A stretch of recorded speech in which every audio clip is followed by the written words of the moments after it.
Poder Ejecutivo para el temario tiene que ver con la modificación de la ley ya vigente del VIH-Sida y otras enfermedades. Está Andrea Rotela con nosotros, ella es activista y militante del tema y hace un tiempo, a propósito de otro trabajo que yo desarrollo en la Cámara de Diputados, justamente la señal de noticias de la Cámara de Diputados, Andrea me escribió y me dijo, me parece muy importante que se instale, pero que se conozca, porque se reproducen, sin querer, obviamente, muchos errores alrededor de el lenguaje incluso que se utiliza para referirnos a esta ley. ¿Cómo estás, Andrea, hice una condensación de tu nombre y tu apellido.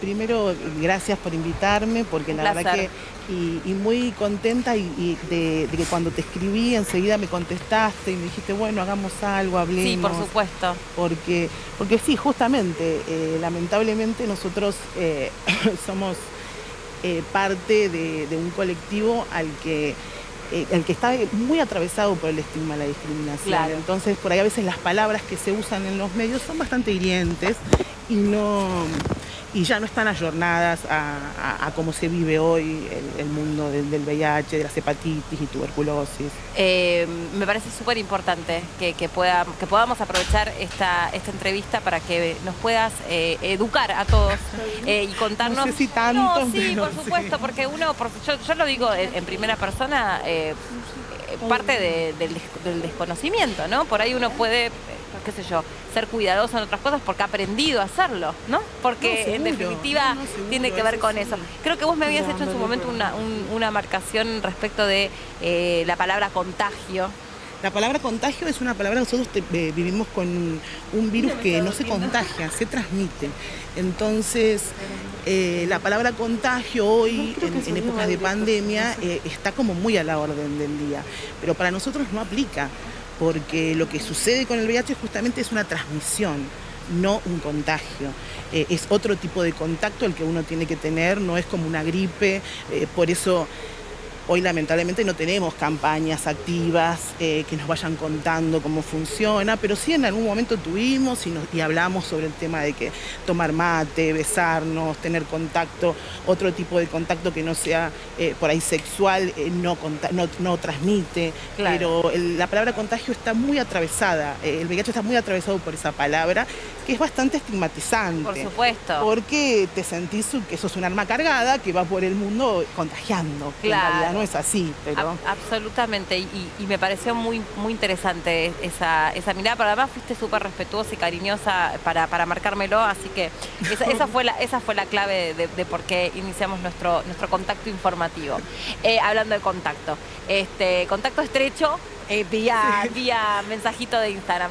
Andrea, contanos qué es lo que se pretende a través de esta modificación de la ley y qué es lo que contempla la ley actual también. Y en realidad nosotros hoy tenemos una ley que tiene más de 30 años ya.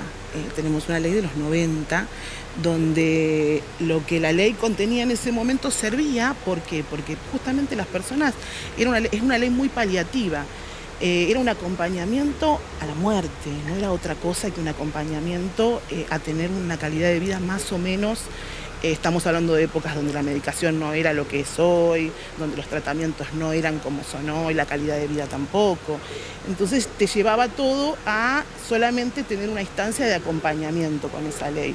Hoy lo que nosotros queremos... Pero el tratamiento, por ejemplo, sí está contemplado y está cubierto. Sí, pero como con otras patologías, no es solamente el tratamiento antirretroviral lo que una persona viviendo con VIH o con hepatitis necesita, sino que es más allá de eso. Porque no contempla salud mental.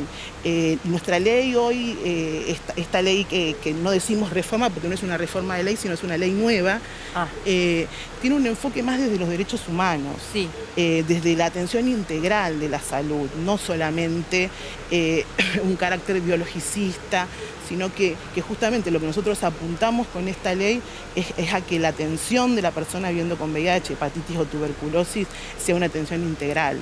Sí, déjame hacer un pequeño paréntesis porque también es muy triste decir que 3 veces ya cayó su estado parlamentario.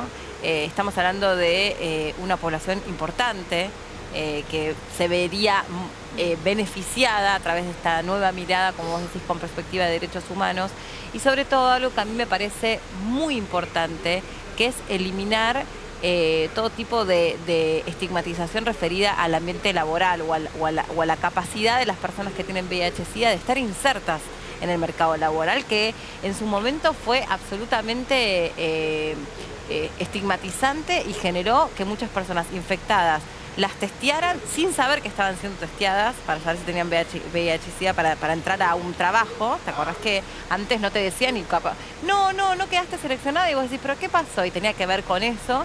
Y me parece que está muy bueno todo ese capítulo vinculado a, bueno, che, tienen todo el derecho del mundo, como cualquier otro ser humano en la Tierra, de tener acceso a un trabajo. Esto no puede ser una limitación para estar laburando.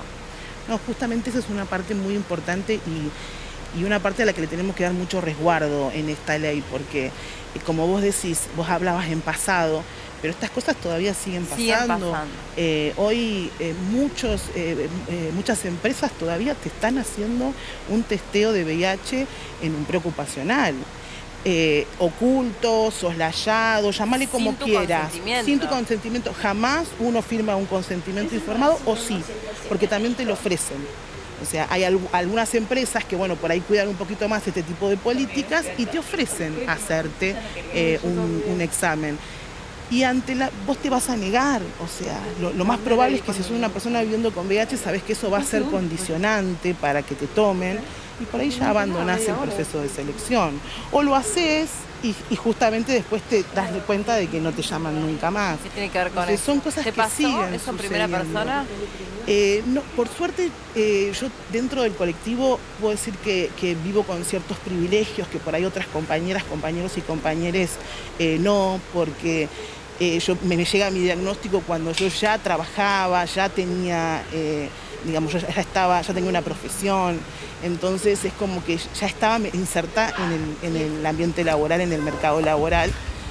No me costó en ese sentido, por ahí sí lo noté la discriminación en otros aspectos, pero no en el aspecto laboral, por suerte. ¿Te puedo preguntar eso? ¿Hace cuánto te enteraste que te eras VIH positivo? 17 años, va a ser este año que tengo un diagnóstico positivo, en el año 2005.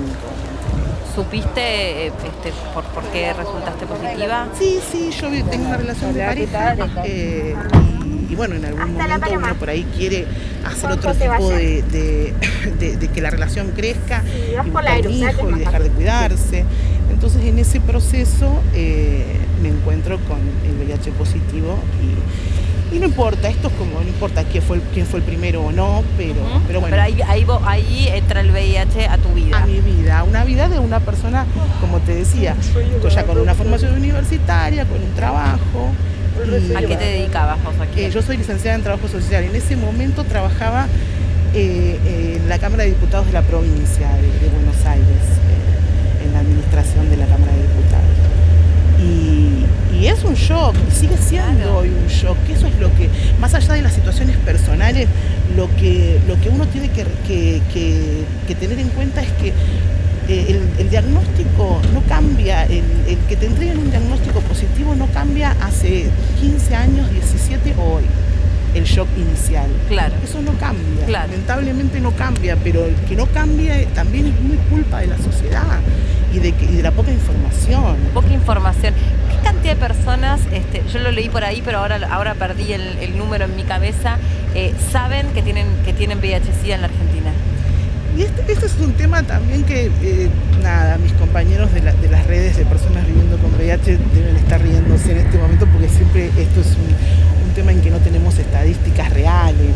Nosotros nos manejamos con las estadísticas que nos marca por ahí el Ministerio de Salud y el área que corresponde a la dirección de SIDA, que hoy no tiene un director de SIDA tampoco, o un director de VIH y de este tipo de problemáticas, pero bueno, se habla de 135.000, 140.000 personas, pero no todas esas personas conocen su diagnóstico. Entonces nosotros hablamos de un universo mucho más grande, porque ese universo de 130.000 puede ser, no varía a la cantidad de años, no se ayorna a la cantidad de personas que fallecen. Entonces estamos en otro universo de personas. Hoy, ¿qué cantidad de medicación vos tenés que tomar vinculado a que tenés VIH-Sida? Directamente. Una pastilla. Una pastilla. Solo una pastilla. ¿Qué costo tiene esa pastilla? Yo no lo puedo saber porque también sí puedo, obviamente que los que por ahí activamos sabemos más o menos que nosotros somos un costo entre 200.000, 180.000, 300.000, depende la ¿Anual? cantidad. Sí, no, anual no, en muchos casos es mensual. Mensual. En muchos casos mensual, en otros no. Por eso ayuda mucho, muchas de nuestras organizaciones, yo trabajé muchos años en Fundación GEP, colaboran todo el tiempo en que las patentes caigan de estas medicaciones que son tan caras. O sea, la misma discusión que tenemos en cuanto a las vacunas del COVID. Nosotros somos, sí, todo lo que está pasando hoy con el COVID, nosotros lo vivimos viviendo y fácil hace 10, 15 años claro. que lo venimos viviendo en relación a las vacunas, en relación a las aprobaciones. Claro. Y por ahí a las modificaciones de esquemas. Y cuando vos te enteraste que tenías VIH-Sida, más allá del shock desde lo personal, ¿cómo vos percibiste que reaccionaba tu entorno? Más allá de los más cercanos, me imagino, bueno, preocupándose, acompañándote, pero el resto, tu laburo, tus compañeros, Y al principio es algo que... ¿Lo contaste o no lo contaste? Yo pasé casi 3 años, 2 años y medio sin contárselo más que a mi pareja y a una sola persona. ¿Tu pareja también tenía? Sí, tenía nosotros nos enteramos por él, su diagnóstico de él fue primero que el mío. Entonces yo pasé muchos años sin contárselo a nadie, pero por el hecho de que justamente estamos hablando de hace muchos años atrás, donde también las mujeres que hoy somos un colectivo grande dentro de las personas viviendo con VIH, no estábamos tan visibles, porque pensemos que esto empezó como la peste rosa, era un virus que estaba orientado a otros colectivos, no a los nuestros. Sí, el otro día nosotros hace un tiempo nosotros lo mencionábamos en relación a la marcha LGBTQ+, que es ahora, a donde estaba totalmente circunscripta a las personas homosexuales. No, totalmente. Bueno, era una cosa de ellos, ¿viste? Es una lucha compartida hoy. Claro. Hoy las redes somos muchos y muchas que participamos y que compartimos este espacio, más que nada en este activismo dentro del Frente de la Salud de las Personas Viviendo con VIH, que es muy federal, que hay personas y hay representantes de todo el país. En relación a lo que me preguntabas por ahí, cómo lo viví con el resto. Sí. Tardaste al principio entre 2 y 3 años para empezar a contarlo y después empecé a activar, que esa es la diferencia. Cuando empecé a hacer yo como trabajadora social no podía quedarme en un rol pasivo de decir por qué me pasa a mí, por qué esto me sucede a mí. La pregunta siempre es, ¿y por qué no a mí? O sea, ¿por qué no te va a pasar a vos, no me va a pasar a mí, no le va a pasar al camarógrafo? Nos puede pasar a todos, todas y todos. No, el virus no discrimina.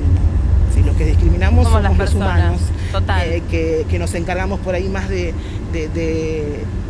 pensar y de hablar de cómo, de señalarte o de ponerte en la posición de que todo el tiempo tenés que estar dando explicaciones para relacionarte con más razón todavía, o sea, claro. El estigma... Ni que hablar si después vos terminaste con esa pareja. Sí, bueno, sí. Sí. Cómo siguió tu vida sexoafectiva, ¿no? Porque es una barrera directa. Y yo ahora tengo por ahí, claro, muchos años de estar con las personas viviendo con VIH y trabajando en esto, que a veces digo, googleame, que cuando conozco a alguien, viste que por ahí es más fácil, también es horrible, porque lo primero que sale es nada, sí. La lucha del VIH, y entonces genera la pregunta, pero tampoco, esto también es un mensaje para las personas que viven con VIH y que por ahí lo viven con mucha vergüenza y con mucha autodiscriminación. Claro, tal cual. No tenemos por qué decirlo. Vivimos en épocas donde si sos indetectable y te cuidás y tomás tu medicación, sos intransmisible, o sea, estás súper cuidado en relación a otras personas que por ahí no tienen el control anual o semestral que tenemos las personas viviendo con VIH. Hay que empezar a cortar la línea de que estamos obligados a decirlo. Ajá. O sea, no estamos obligados a decirlo, porque yo en una primera cita no tengo por qué decirte si soy diabética. porque no es una información que te sume o no. Entonces la sociedad tiene que empezar a vivir el VIH y las enfermedades de transmisión sexual de este tipo con más naturalidad, porque suceden todos los días. ¿Puede llegar a salir esta ley? ¿Qué pensás? Nosotros esperamos que sí, venimos perdiendo, nunca llegamos a esta instancia, o sea, estamos más lejos que nunca, porque jamás llegamos a la instancia de poder estar en extraordinarias menos todavía. Fue una lucha colectiva, porque realmente sí tuvimos muchos diputados que nos colaboraron, pero al mismo tiempo fue bastante difícil llegar hasta acá. Pensamos que sí, que va a salir, pensamos que este año vamos a tener una nueva ley y esperamos que la sociedad nos ayude, y agradecemos a los medios que nos ayudan, porque es fundamental que también cuenten cómo vivimos las personas con VIH, cómo vivimos las personas con hepatitis. La hepatitis es un virus que está totalmente invisibilizado. Si nosotros estamos invisibles, las personas con hepatitis más todavía. Sí, hay que decir que esta ley contempla enfermedades más amplias que la del VIH, es hepatitis y tuberculosis. Enfermedades de transmisión sexual, claro, hepatitis y tuberculosis. Claro, también decirlo, ¿no? Porque muchas veces nos quedamos solamente ahí en el VIH y subestimamos o no contemplamos.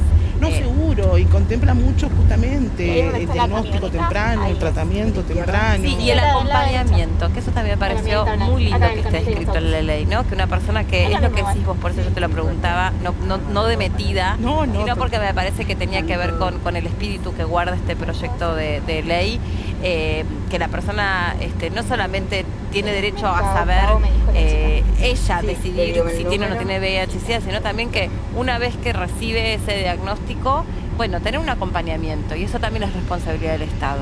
Que la salud no solamente si tenemos fiebre o no tenemos fiebre, si tenemos las defensas bajas o altas. La salud también es nuestra cabeza. Nosotros dentro de esta pandemia también entramos en un punto ciego, porque muchos de nosotros todavía no estamos trabajando presencial, porque las defensas las tenemos bajas o por diferentes situaciones que nos hacen también salir del mercado laboral. Yo creo que a mejores leyes la sociedad va a ser más igualitaria. Necesitamos ir por ese camino. Bueno, hay que esperar, porque a veces los tiempos de Congreso son tiempos más lentos, así que hay que ver en este sentido si finalmente hay sesión extraordinaria. Viste que muchas veces se anuncia y después no hay, pero bueno, aparentemente ya están dadas todas las condiciones para que la haya, y está incorporado dentro del temario, así que bueno, si Dios quiere y no sé, todos los astros se unen, por ahí tenemos ley. Muchas gracias por haber venido. Gracias a vos. Un placer enorme. Me gustó finalmente que nos conociéramos. Gracias. Sí, a mí también. Muchas gracias. Bueno, nos metemos en otro tema, tiene que ver con la denuncia que realizó una joven en Villa Gesell. Fue a